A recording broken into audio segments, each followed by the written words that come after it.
مسلمانان په بدر کې د نبی علیه السلام نه پرته 314 نبی علیه السلام سره 314 اوس خلک پکې هغه نه حسابوي نو همغه 314 وایي که نه اصل کې خو 314 راځي. اویا چې دی د مهاجرینو نه او 214 د انصارو نه نو 14 کې دا 213 کا اویا دې کې واچو نو 300 شو.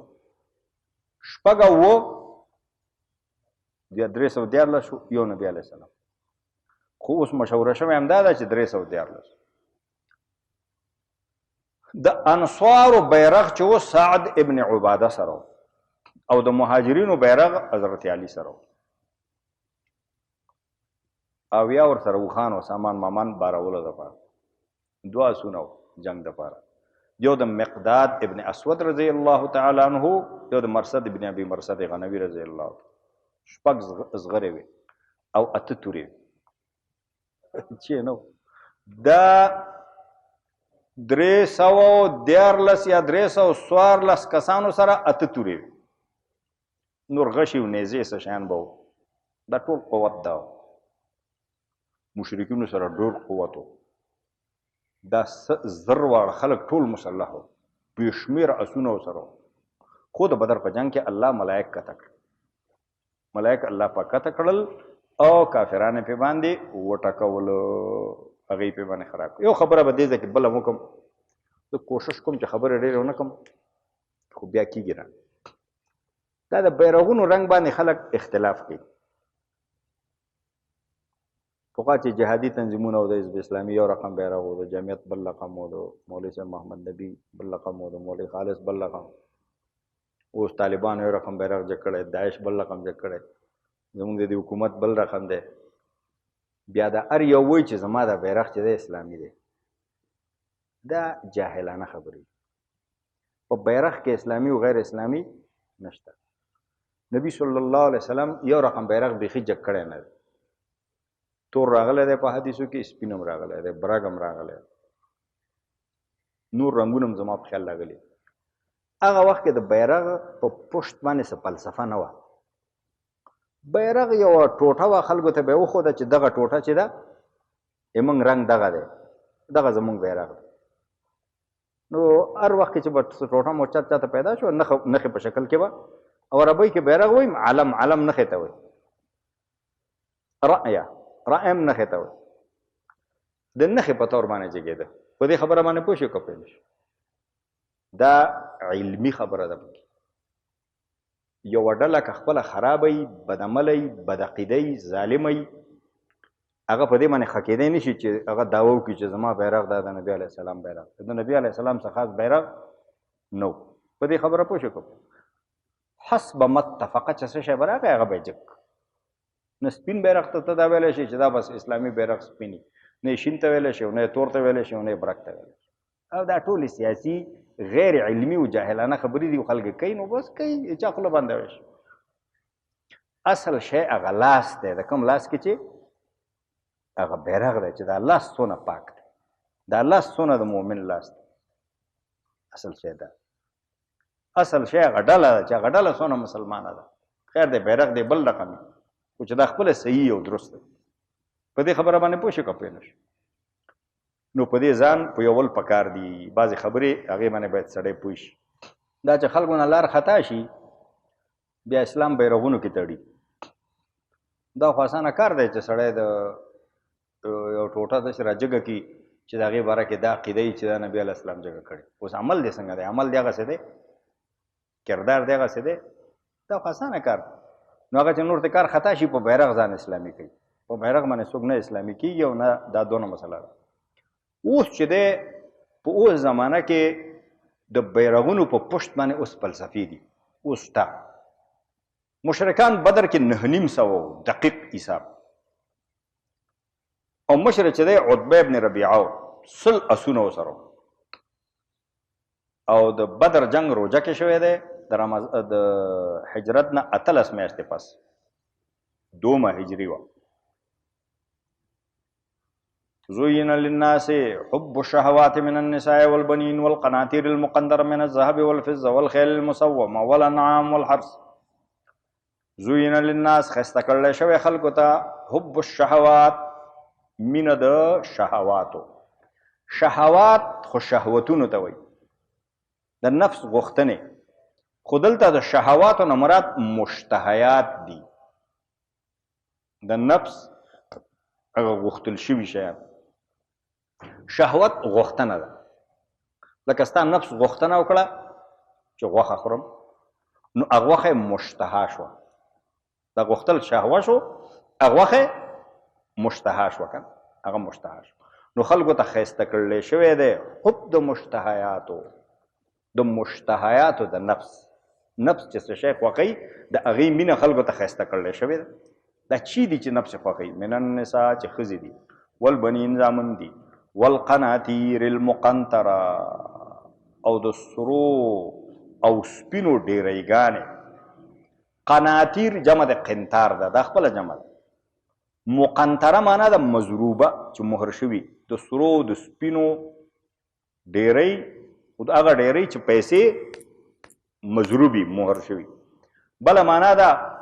القناطیر جمع د قنطار، او قنطار په یو روایت کې 1,00,000 دینارو ته وایي. القناطیر لکونه دیناره، المقنطره یعنی سو چنده د دې ډیری، مضعفه معنا باندې مقنطره مضعف. قناطیر المقنطره یعنی د سرو سپینو زرو ډیری ډیری دا خوښ. او چا د مقنطره معنا کړي المدفونه. قناطیر یعنی لکونه دینارونه،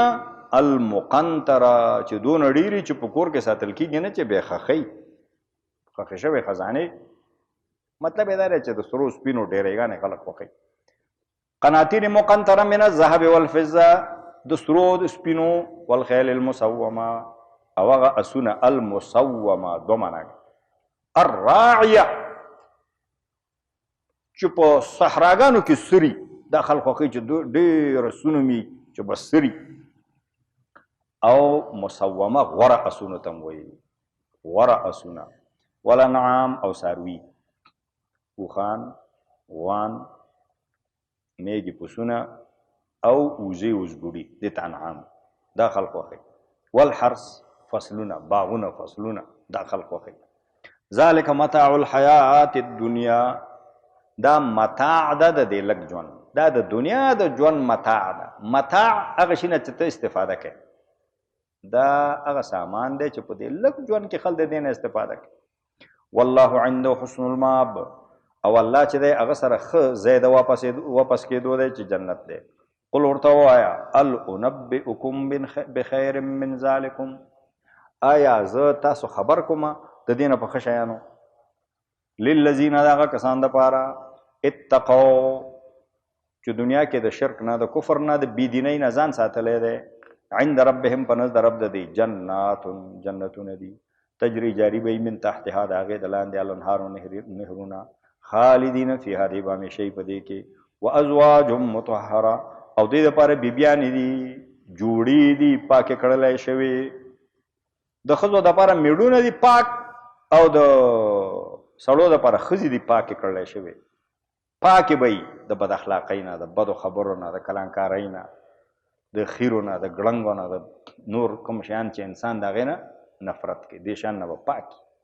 ورضوان من الله، او رضامندي د الله په جنت کې. رضوان من الله، او د الله طرف نه رضامندي چې ته هلته پوهېږې چې الله مانه خوشحال دی، بیا به څونه مطمئن یې. والله الله بصیر بالعباد، لیدونکی دی په خپلو بندګانو باندې، د هغې حالت ویني. دا الذین صفت دی د عبادو، الذین اغه عباد یقولون چې وایي ربنا، ای زمونږ ربه، اننا مونږ چې آمنا ایمان هم راوړی، فاغفر لنا، نو ته مونږ وبخه، فاغفر لنا ذنوبنا، نو ته مونږ ته وبخه زمونږ ګناهونه، وقنا عذاب النار، او مونږ وساته د اور د عذاب نه. نو چې خدای بنده سوګي، نو هغه د خدای د عذاب نه ویریږي که نه، دا غم به ورسره وي چې د الله جهنم کې مې الله وانه چي، زناور غوندې ژوند به نه تېروي چې نه جنت نه خبر دی او نه جهنم نه خبر نه ښه نه خبر دی او نه بد نه دی چې متوجي چې شپې خپل بستره کې پروت دي جهنم یاد شي الله ته ته موږ وساته الله ته زموږ ګناهونه وبخ صحیح دی لاره کې چېرته رواني رایاد شي الله ته موږ وبخ الله موږ جهنم نه وساته الصابرین دا منصوب یا په مدح دی یعنی امدح الصابرین زه تعریف کوم د صابرانو او یا صفت یا بدل دی د همدې الذین نه یعنی دغه د خدای ښه بندګان دام وی او دوی صبر کوونکي هم دي تکلیفونو باندې صبر کوي فرض چې ادا کوي کم تکلیف ورته رسیږي په هغې صبر کوي حرامونه چې ځان ساتي کم تکلیف ورته رسیږي هغې باندې صبر کوي روژه کې صبر کوي تند او لږه باندې صبر کوي د جهاد میدان کې چې کله کافرانو سره مخامخ شي تختینه صبر کوي ودري الصابرین والصادقین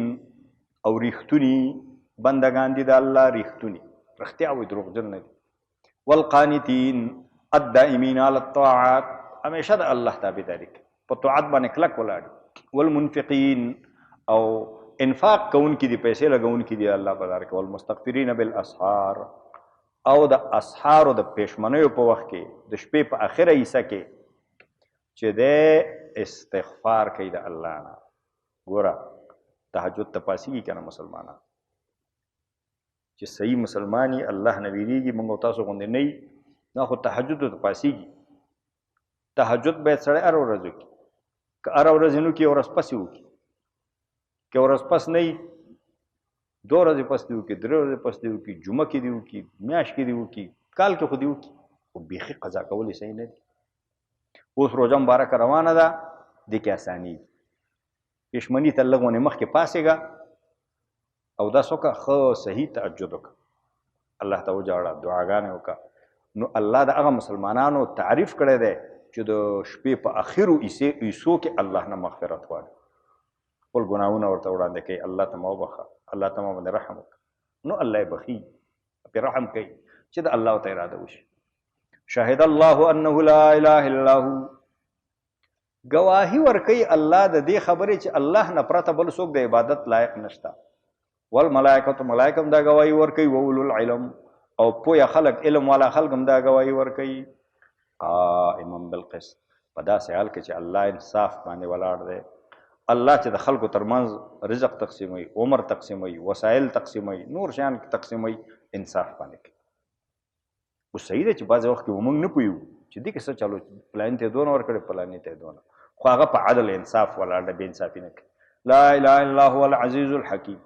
نشته د عبادت لایق مگر هغه دی هغه غالب دی او هغه حکمت والا دی غالب دی هر کار کوي حکمت والا دی پوهېږي چې څه وکړم او څه ونه کړم الله گواهی ورکوي چې هغه نه پرته بل څوک د عبادت لایق نشته یو خو ساده معنا موږ وکړه دومه معنا د الله د گواهی دا کړې ده یعنی شهد الله یعنی بین الله بنسب الدلائل العقلیه وانزال الآیات السمعیه شهد الله الله گواهی ورکوي یعنی الله دا خبره واضحه کړې ده څرګنده کړې ده د عقلي دلایلو په درولو باندې او د کتابونو په کته کولو باندې الله دا خبره واضحه کړې څرګنده کړې ده انه لا اله الا هو چې د هغه نه پرته بل څوک د عبادت لایق نشته دا خبره الله پټه نه ده پرېښې کتابونو په ذریعه باندې او د عقلي دلایلو چې الله ودرولي دي د هغې په ذریعه باندې الله دا خبره واضحه کړې ده دا خبره الله واضحه کړې ان الدین عند الله الاسلام بېشک دین په نزد د الله باندې اسلام دی دینونه خو نور هم ډېر دي مفسرین الدین المرضي کوم دین چې د الله له طرف نه خوښ شوی هغه په نزد د الله اسلام دی ومختلف الذین اوتوا الکتاب اوس دا سوال پیدا شو چې الله خبره واضحه کړې ده دلایل عقلیه قایم کړي کتابونه نازل کړي بیا خلک ولې اختلاف کوي یو وایي خدای شته بل وایي نشته بل وایي یهودي دی بل نصرانی دی بل مسلمان دی بل گبر دی بل ترسا دی بل آتش پرست دی دا جنجال څنګه دی فرمایي ومختلف الذین اوتوا الکتاب او اختلاف نه دی کړی هغه کسانو چې کتاب ورکول شوی او په حق کې الا من بعد ما جاءهم العلم مگر پس د هغې نه چې هغې ته علم راغلی و الله وایي ما خلک ناپوهه نه دي پرېښي خلکو اهل کتابو چې اختلاف کړی هغه د علم نه پسې کړی دی علم ورته راغلی کتاب ورته راغلی په خبره پوه شوي حق و باطل ورته څرګند شوی بیا د خپلو ګټو دپاره د خپلو فایدو دپاره اختلافات یې کړي خو ولې یې کړي صحیح دی د علم نه پسې کړي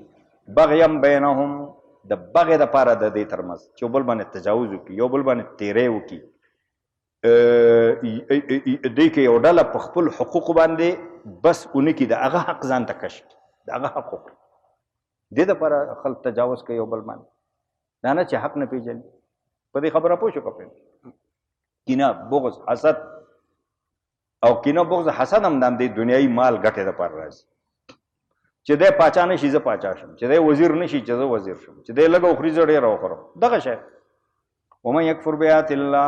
او څوک چې کفر وکړي د الله په آیاتونو باندې فإن الله سریع الحساب نو بېشکه الله چې دی تیز حساب اخیستلو والا دی فإن حاجوک که تا سره دی باس کوي فقل ته ورته ووایه اسلمت وجهیه لله ما سپارلی دی خپل ځان الله ته وجهیه وجه مخ ته وایي مراد ته ځان دی ما سپارلی ځان الله ته ومن اتبعن او څوک چې زما تابعداري کوي هغې هم ځانونه الله ته سپارلي موږ تاسو سره جګړې نه کوو وقل للذین اوتوا الکتاب او ته ووایه ای محمده هغه خلکو ته چې کتاب ورکول شوی یهود نصارا والامیین او امیانو ته مشرکین اسلمتم آیا تاسو هم ځان الله ته سپارلی تاسو هم الله ته تسلیم شوي تاسو هم الله ته ګردن ایښې تاسو هم الله ته غاړه ایښې فإن اسلمو نو که دی تسلیم شو تابع شو غاړه الله ته کېښوده فقد اهتدوا نو په سمه شو وین تولو که دی اعراض وکړي ډډه وکړي الله ته غاړه نه ږدي الله ته نه تسلیمیږي الله ته ګردن نه ږدي الله ته اطاعت نه کوي فإنما عليك البلاغ نو بېشکه په تا باندې خبره رسول دي والله الله بصیر بالعباد لیدونکی دی د خپلو بندګانو نور معامله الله سره ده الله به حساب کوي ان الذین یکفرون بآیات الله بېشکه کوم خلک چې کفر کوي د الله په آیاتونو یهودیانو ته اشاره ده ویقتلون النبیین بغیر حق او قتل کوي پیغمبران په ناحقه قتل کړي خو مخکې اوس دا ویقتلون النبیین بغیر حق پیغمبران په ناحقه وجني د دې د ماضي کار یې راوسته حال ته دې دپاره چې خلکو ته شنیع او بد ښکاره شي یا دا که داسې چانس دی ته اوس هم برابر شو اوس هم دا پیغمبر مړ کوي ویقتلون الذین یامرون بالقسط او مړه کوي هغه خلک چې هغوی امر کوي په انصاف چې کوم خلک امر بالمعروف کوي نهی عن المنکر کوي د خیر خبره کوي د دین تبلیغ کوي نو هغه مړه کوي من الناس نو فبشرهم بعذاب علیم من الناس فبشرهم بعذاب داسې خلکو ته زیری ورکا د عذاب دردناک اولئک الذین حبطت اعمالهم دا هغه خلک دي چې برباد شوي د دې عملونه په دنیا کې والآخرت په آخرت کې که دې یهودو یو نیم نیک کار هم کړی هغه برباد دی ځکه دې پیغمبران وژلي اوس هم وژني چې وسې وشي وما لهم من ناصرین او نشته دوی لره په آخرت کې د کومکګرو نه څوک یهودیانو دا عقیده وه چې زمونږ پلرونو نیکونو کې پیغمبران تیر شوي نیکان صالحین ښه خلک تیر شوي بیا دوی د الله د عذاب نه موږ خلاصوي که موږ هر څومره ناروا کار وکړو دوی موږ خلاصوي نو ویې ویلې وما لهم من ناصرین او دوی لره نشته څوک کومکګري د الله د عذاب نه څوک خلاصوی څوک نشي الم تر الی الذین اوتوا نصیبا من الکتاب دا هم یهودو باندې رد دی دوی کې دا عادتو چې د کتاب الله فیصلې به نه منلې د تورات فیصلې به نه منلې چې اسانه وه هغه به یې منله چې سخته وه هغه به یې نه منله غریب سړي باندې به یې تطبیقوله همغه کار چې بخان سړي وکړه هغه به یې ته خلاصوه الم تر الی الذین آیا تا نه دي کتلي هغه خلکو ته اوتو نصیبا من الکتاب چې هغوی ته ورکول شوې وه نصیبا لږه غونې برخه من الکتاب د کتاب نه ګورئ دا نصیبا سره مفسرینو لیکلي ای حقیرا یعنی نصیبا حقیرا لږه غونې برخه ورته ورکول شوې ما تاسو ته مخکې د صورت په سر کې ویلي و چې تورات او انجیل او هغه شیان نه د نبي علیه السلام په وخت کې ټول موجود و نه اوس ټول موجود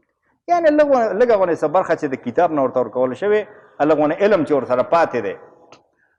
د دې باوجود یدعون الی کتاب الله دی رابلل کېږي د الله کتاب ته لیحکم بینهم چې دا د الله کتاب د دوی ترمنځ فیصله وکړي ثم یتولا فریق منهم بیا اعراض کوي او ډډه کوي یوه ډله د دوی نه د کتاب الله فیصله نه مني وهم معرضون او دی اعراض کوونکي دي نه د قرآن فیصله منله نه د تورات فیصله منله مفسرون وایي چې دې ځای کې د کتاب الله نه که تورات مراد واغستی شي نو د دوی د ملامتولو دپاره ډېر ښه دلیل دی ځکه چې دوی د کتاب الله چې دوی ورته کتاب الله وایي تورات د هغې فیصله هم نه مني دا ځینې واقعات ته اشاره ده چې نبی علیه السلام ورته تورات خلاص کړی و چې ګوره دا د تورات خبره ده د کم زاني د رجم مسله وه نبی علیه السلام ته یې راوړه هغه په فیصله وکړه چې دا رجم کوي ویلې نه دا زموږ کتاب کې نشته وایي راوړئ نو کتاب یې پټ کړ نو د خپل کتاب فیصله نه او دی اعراض کوونکي دي ذلک دا ځکه د کتاب الله فیصله نه مني دا ځکه داسې زړه وړه شوي دي دا ځکه داسې ګناه باندې جرأت کوي ذلك دا ځکه بأنهم قالوا دی وی لن تمسنا النار الا ایاما معدودات نه مسکوي موږ اور مګر یو څو ورځې شمېرل شوې دی وی موږ یو څو ورځې اور ته ځو خلاص که لږه بدي وکړو که ډېره بدي وکړو نو بس بدي کوي اوس دا خبره خو غلطه نو الله وی وغرهم فی دینهم ما کانوا یفترون دی په دوکه کې اچولي دي د دین په باره کې هغه دروغ چې دی جوړوي خپل یې د ځان نه دروغ جوړ کړي چې یو څو ورځې به موږ جهنم ته ځو خپل یې د ځان نه دروغ جوړ کړي چې موږ کې انبیا او پیغمبران تېر شوي موږ به جهنم نه خلاصوي ځان نه دروغ جوړ کړي اوس هماغه دروغ دی په دوکه کې اچوي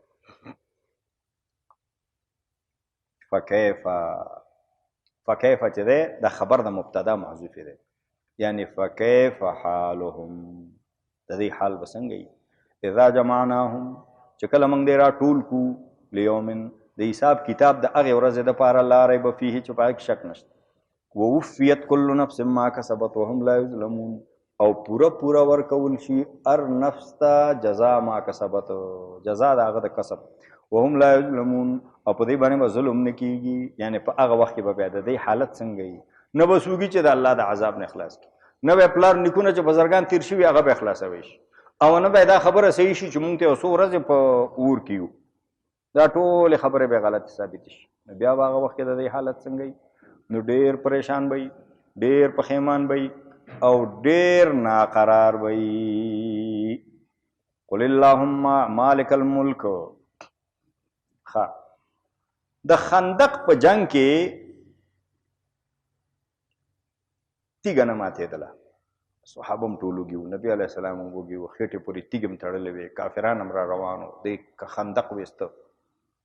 یو تیږه ونه ماتېده نو خلک نبی علیه السلام پسې راغلل نبی علیه السلام چې ګزار وکړو نو اور ته والوت اوسپنه چې په تیږه وایي او بل کوي رڼا بیا ته والوت تیږه ماته نو رسول الله په دې رڼاګانې چې الوتې نه ویلې چې د ایران قصرونه راته ښکاره شو تاسو به په الله غالب بیا ولې د روم قصرونه راته ښکاره شو تاسو په الله غالب بیا ولې د حیرې قصرونه راته ښکاره شو تاسو به په الله غالب نو منافقینو وی د ویرې نه خندق باسي